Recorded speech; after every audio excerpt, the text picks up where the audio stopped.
అఖిలభువనదీపం భక్తచిత్తాబ్జసూర్యం సురగుణమనుసేవ్యం తత్వమస్సాదిలక్ష్యం హరిహరసుతమీశం తారకబ్రహ్మరూపం శబరిగిరినివాసం భావయే భూతనాదం. ప్రియమైన ఆత్మబంధువులారా, ఆశ్రితుల వారి సౌజన్యంతో మనం ఈ భక్తి అనేటువంటి కార్యక్రమాన్ని తీసుకోవటం జరిగింది. చిన్నప్పటి నుంచి కూడా కథలను వింటూ వింటూ వింటూ ఆ కథలలో ఉన్నటువంటి అర్థాన్ని మనం తెలుసుకోవటానికి ఏమాత్రము ప్రయత్నించకుండా ఎంతసేపు కూడా మనం కథలనే వినటం జరుగుతోంది. దాన్ని విపులీకరించి ఆ కథలలో దాగి ఉన్నటువంటి రహస్యాన్ని మనకు ఎవరన్నా చెప్తారేమో అనేటువంటి ఆత్రుతతో మనం ఎక్కడైనా ఒక కార్యక్రమం జరుగుతోంది అని చెప్పేసరి మనం వెళితే అక్కడ మనకి మిగిలేటువంటిది నిరాశే తప్పితే, ఈ యొక్క నిరాశ నిస్పృహలు తప్పితే అంతర్భాగమైనటువంటి విభాగాన్ని తీసుకుని చెప్పేటువంటి నాథుడే లేకుండా అయిపోయారు అనేటువంటి విషయాన్ని ఇక్కడ మనం గ్రహించవలసినటువంటి విషయం. ఈ కృష్ణ శతకకర్త ఒక చిన్న పద్యాన్ని రాస్తున్నారు. ఈ కృష్ణ శతకంలో ఈ దశావతారాల గురించి రాస్తూ, నిన్ననేమో మీనావతార గురించి చెప్పుకున్నాము. ఇవాళ అదే ఈ యొక్క శతకకర్త ఈ యొక్క కూర్మావతార గురించి రాస్తున్నారు. అందరూ సురలను ధనుజులు పొందుగ క్షీరాబ్ది దరువ పొలుపున నీవ సుందరముగా కూర్మరూపమున మందరగిరి ఎత్తితౌర మాధవకృష్ణ అనేటువంటి ఈ పద్యాన్ని చాలా చక్కగా చెప్పడం జరిగింది. ఇక్కడ మనం గ్రహించవలసింది ఏంటంటే,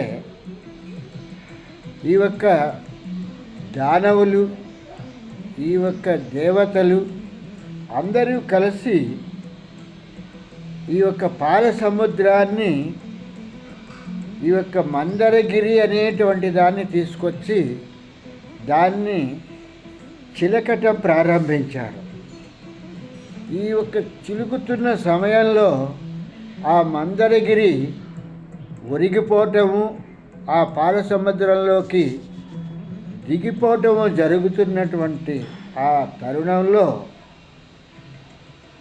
ఈ యొక్క విరాట్ పురుషుడు ఈ కూర్మావతారంలో వచ్చి ఆ ఒక మందరగిరిని మీదకి లేపి ఈ దేవదానవులు చిలుకుతున్నటువంటి ఈ యొక్క పాల సముద్రంలో ఆలాహలంతో పాటుగా అమృతం కూడా రావటానికి కావలసిన విధంగా ఈయన వాళ్ళకి సహకరించారు.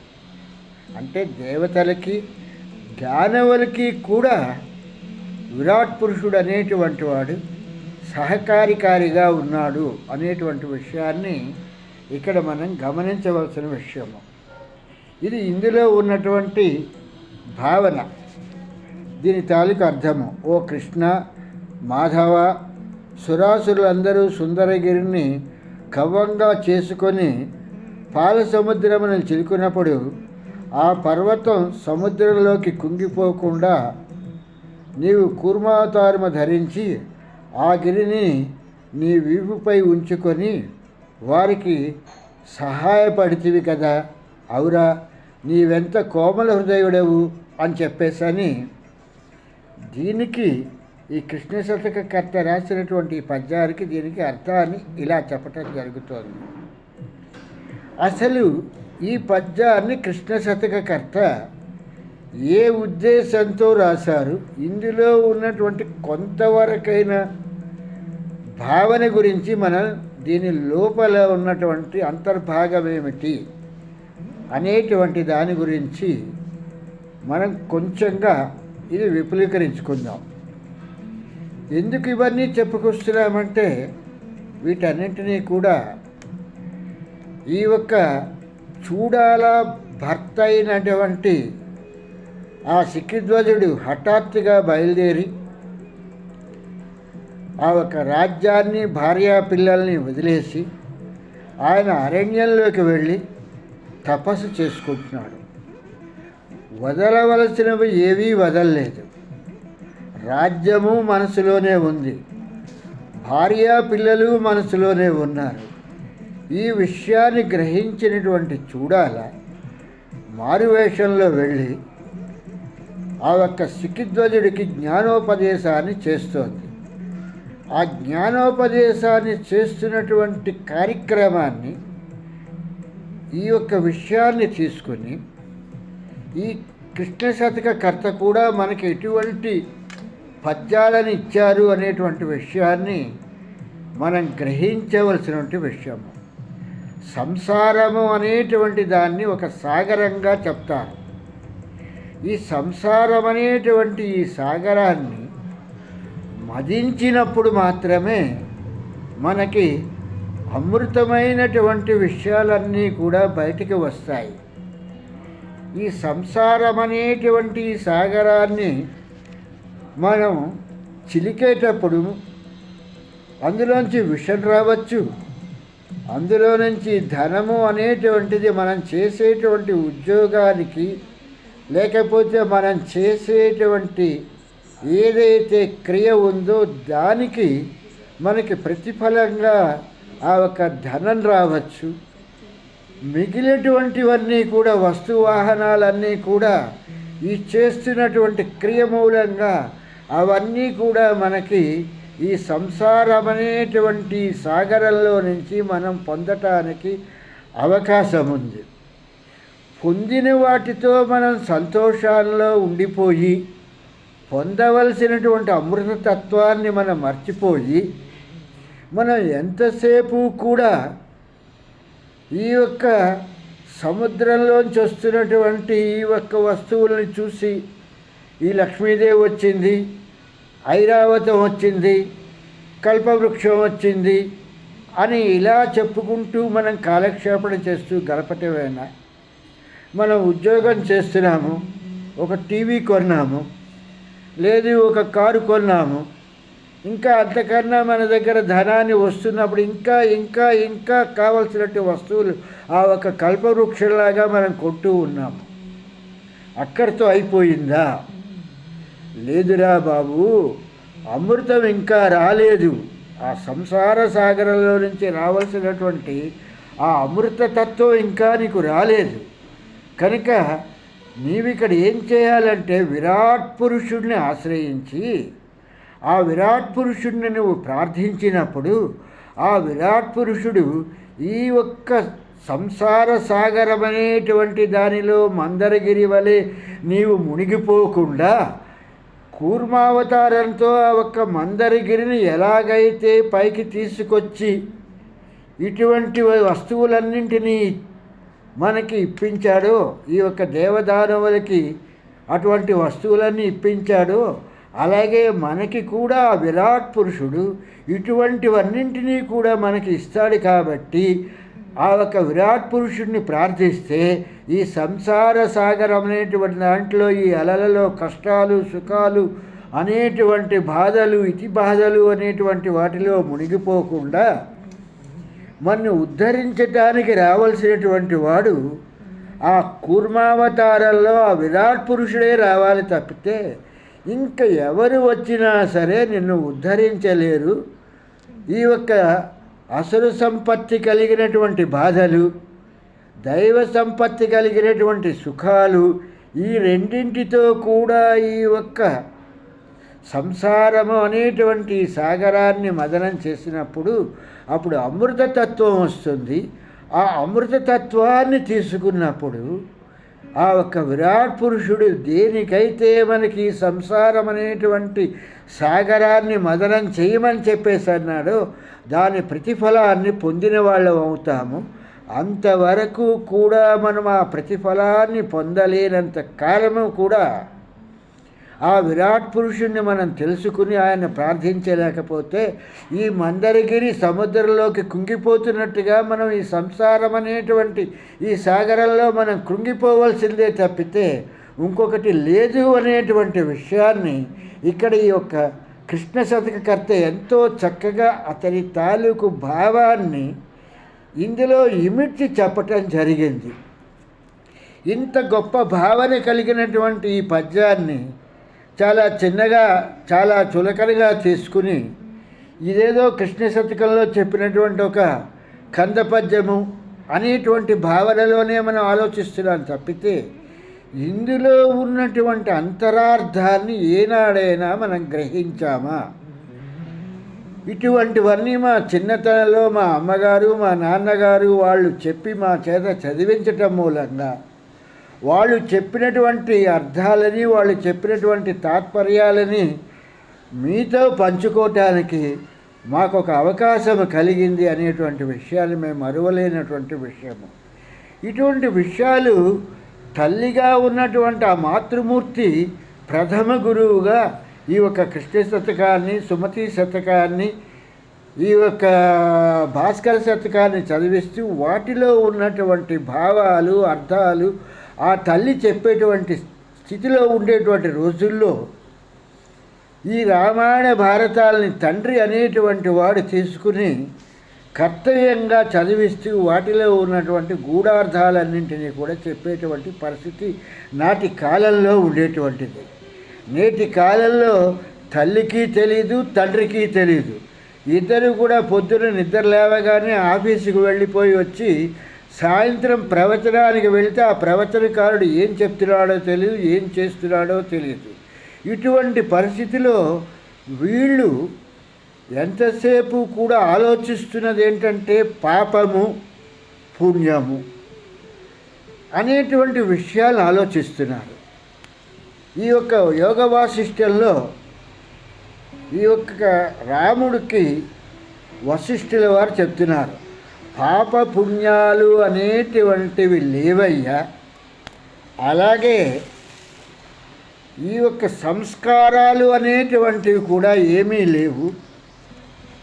ఎందుకు లేవు అంటే ఒక బంగార వస్తువుని కరిగించి ఆ కంసాలి అందులో ఉన్నటువంటి మలినమంతటినీ కూడా తీసేసి మేలిమైనటువంటి బంగారాన్ని తీసుకుని కరిగించి ముద్దగా చేసి ఎలాగైతే సుత్తి పెట్టి దాన్ని కొట్టి ఒక ఆకారానికి తీసుకొచ్చి ఈ చెప్పినటువంటి వాళ్ళు మాకు ఈ ఆకారంలో కావాలి, చంద్రహారంలో కావాలి, లేకపోతే ఇంకోటి ఏదో కావాలి అంటే ఆ ఆకారంలోకి తీసుకురావటానికి అందులో ఉన్నటువంటి మిగిలినటువంటి లోహ ధాతువులన్నింటినీ కూడా తీసేసి బంగారంతో ఉన్నటువంటి ధాతువులను ఉంచి తను ఏవైతే కలపాలో వాటిని కలిపి ఈ కంసాలి అనేటువంటి అతను ఎలాగైతే ఒక వస్తువుని తయారు చేస్తున్నాడో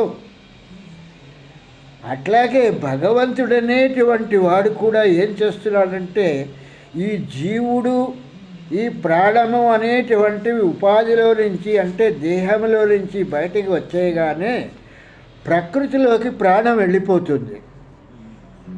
జీవుడు వీళ్ళ తాలూకు కర్మ సిద్ధాంతంలో 13 రోజుల పాటు శిలలో వీళ్ళు పిలిచి ఆవాహన చేసి దానికి ఆ ఒక్క కొడుకు అనేటువంటి వాడు వండి పెట్టేటువంటి ఆ అన్నాన్ని ఆ ఒక్క తిలలని తింటూ ఆ ఒక్క 10 రోజులు కూడా ఉండటం జరిగింది.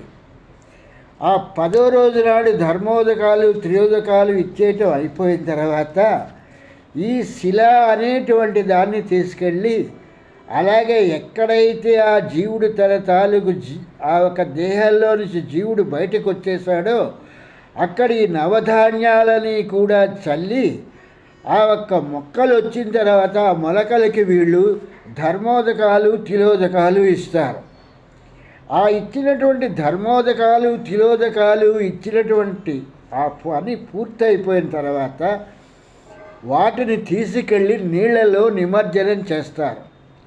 నీళ్ళలో నిమజ్జనం చేసిన తర్వాత ఎందుకు జలంలోనే నిమజ్జనం చేస్తారు అంటే ఏ వస్తువు తాలూకు కల్మషాన్నైనా తొలగించాలి అంటే జలమే ముఖ్యం కాబట్టి, అంటే నీరే ముఖ్యం కాబట్టి, ఒక ఇనుప వస్తువులు తీసుకుని రసనంతటినీ కూడా ఇనుప పదార్థంగా తయారు చేయాలి అనుకున్నప్పుడు ఒక ఊరును కానీ దేనైనా కానీ నీటితోనే శుభ్రం చేస్తారు.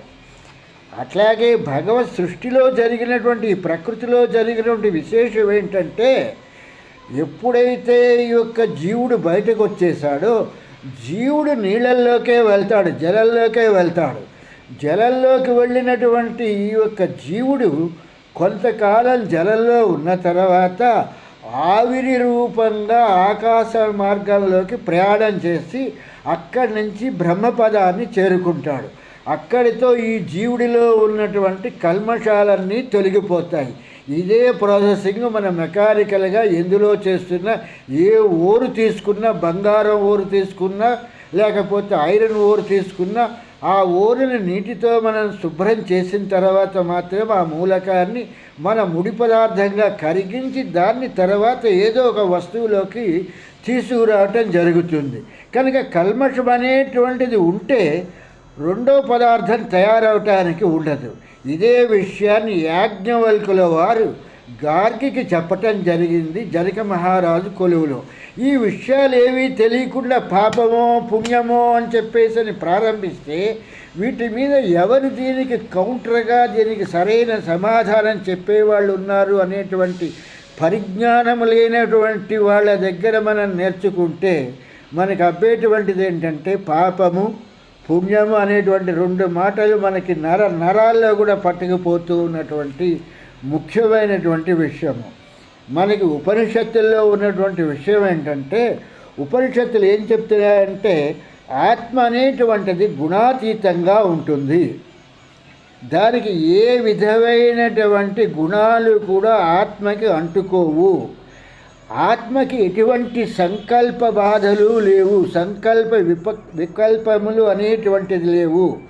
అలాగే కర్తృత్వం కూడా ఆత్మకి ఏమీ లేదు. దేహము చేస్తున్నటువంటి కార్యకలాపాలను సాక్షిగా సదా స్థిరముగా ఉండి తిలకిస్తూ ఉంటుంది. సాక్షిభూతంగా దేహం చేస్తున్నటువంటి పనులను చూస్తూ ఉంటుంది తప్పితే ఆత్మకి ఏ విధమైనటువంటి కల్మషము ఉండదు. పుష్కరాల్లోకి వెళ్ళి స్నానం చేశామంటే స్నానం ఏం చేస్తోంది? దేహం చేస్తోంది. ఆత్మ చేయటం లేదు, జీవుడు చేయటం లేదు, ప్రాణం చేయటం లేదు. చేస్తున్నటువంటిది ఏం చేస్తోంది అని అంటే ఈ దేహాన్ని తీసుకెళ్ళి ఆ ఒక్క జలంలో ముంచుతున్నాడు. అంటే దీనికి ఏవైనా మకిలి పట్టేసి ఉండి ఉన్నట్టయితే దాన్ని తొలగించటానికి అనేటువంటిదే తప్పితే ఇంకోటి కాదు. ఆత్మకి మకిలి లేదు, జీవుడికి మకిలి పట్టట్లేదు, ప్రాణానికి అంతకన్నా లేదు. ఎప్పుడు కూడా పరిశుభ్రంగానే ఉంటుంది ప్రాణము. ఇటువంటి విషయాలు ఏవి కూడా తెలియలేనటువంటి పరిస్థితిలో మనము ఎలా తయారవుతున్నామో అంటే నిర్మలో నిత్యలోనంత శుద్ధో మమజరో మర నాహం దేహో హృసద్రూపో జ్ఞానమిచ్యుచ్యతే బుద్ధై అనేటువంటి విషయాన్ని మనం అసలు ఈ సూత్ర ప్రమాణాన్నే మనం తీసుకోవట్లేదు. మనం కుంభమేళాలోకి వెళ్ళాము, కుంభమేళాలోకి వెళ్ళి స్నానం చేసాము. 140, 180, 360 సంవత్సరాలు లేకపోతే కొన్ని యుగాల తర్వాత వచ్చింది. దేనికి వచ్చింది? మనకి రాలేదు, ప్రాణానికి రాలేదు, ఆత్మకి రాలేదు, దేహానికి రాలేదు. దేహానికి మాత్రమే వచ్చింది తప్పితే జీవుడికి రాలేదు. ఆత్మ ఎప్పుడూ కూడా సనాతనమైనటువంటి దానికి మరణం లేదు. అంతటా కూడా జగత్తంతటా కూడా ఇది వ్యాపించి ఉన్నటువంటిది ఆత్మ. జీవుడు కూడా ఎల్లకాల ఎల్లావస్థల యందు కూడా జీవుడు ఉంటున్నాడు. ప్రాణము కూడా ఇది కూడా స్థిరమైనటువంటిదే తప్పితే అస్థిరమైనటువంటిది కాదు. ఇటువంటి ఈ మూడు కూడా మన కంటికి కనిపించవు. ఒక కంటికి కనిపించినటువంటి దాన్ని కంటికి కనిపించేటువంటి దానితో మనం తెలుసుకోవాలి అనేటువంటి విషయాన్ని ఈ బెంజమిన్ ఫ్రాంక్లిన్ అనేటువంటి అతను మనకి చెప్పడం జరిగింది. ఇలాంటి విషయాలు మనకి విదేశీయులు చెప్తేనే మనం చాలా జాగ్రత్తగా వింటాం తప్పితే స్వదేశీయులైనటువంటి మన వాళ్ళు, మన భారతీయ తత్వశాస్త్రవేత్తలు చెప్తే మనం అసలు వాటిని పట్టించుకోము. ఆ బెంజమిన్ ఫ్రాంక్లిన్ అనేటువంటి అతను ఏం చెప్పాడంటే, ఈ విద్యుత్తు అనేటువంటి దాన్ని మనం చూడాలంటే నీటితో చూడాలయ్యా. కంటికి కనిపించదు కాబట్టి విద్యుత్తు, కంటికి కనిపించేటువంటి నీటితో మనం దీన్ని తెలుసుకోవాలి. ప్రవాహ వేగము, వెడల్పు, పొడుగు, లోతు ఇవన్నీ ఎలాగైతే నీటికి ఉంటాయో అలాగే ఈ యొక్క విద్యుత్తుకు కూడా ఉంటుంది అనేటువంటి విషయాన్ని ఈ బెంజమిన్ ఫ్రాంక్లిన్ అనేటువంటి విదేశీయుడు చెప్పటం మూలంగా మనం ఆ ఒక శాస్త్ర పరిజ్ఞానంలో ఆ ఒక సూత్రాలని మనం చదవటం జరుగుతోంది. అలాగే మన కంటికి ఆత్మ కనిపించదు, ఇంద్రియాలకు గోచరం కాదు, దేనితోనూ కూడా ఈ ఆత్మ అనేటువంటి దాన్ని మనం తెలుసుకోలేము. అలాగే జీవుడు కూడా అంతే. జీవుడు ఎలా ఉంటాడు, జీవుడికి ఉన్నటువంటి స్థితిగతులు ఏమిటి అనేటువంటి విషయం కూడా తెలియదు.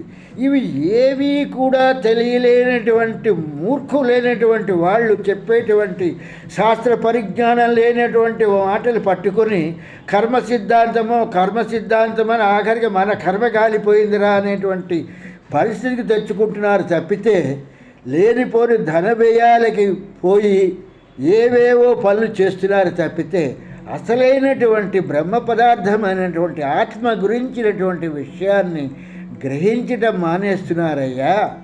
ఓ శిఖిధ్వజ, నువ్వు రాజ్యాన్ని వదిలేసి వచ్చినంత మాత్రం చేత రాజ్యమేమి నువ్వు లేకపోతే ఆగిపోలేదు. ఎలా నడవాలో అది అలా నడుస్తోంది. పోనీ నువ్వు అంతఃపురంలో ఉన్నటువంటి భార్యా పిల్లలందరినీ వదిలేసి వచ్చేసానంటే వాళ్ళకేమి తిండి బట్ట లేకుండా వాళ్ళేం చచ్చిపోవట్లేదు, వాళ్ళు హాయిగా ఇంతకన్నా సుఖంగా ఉన్నారు.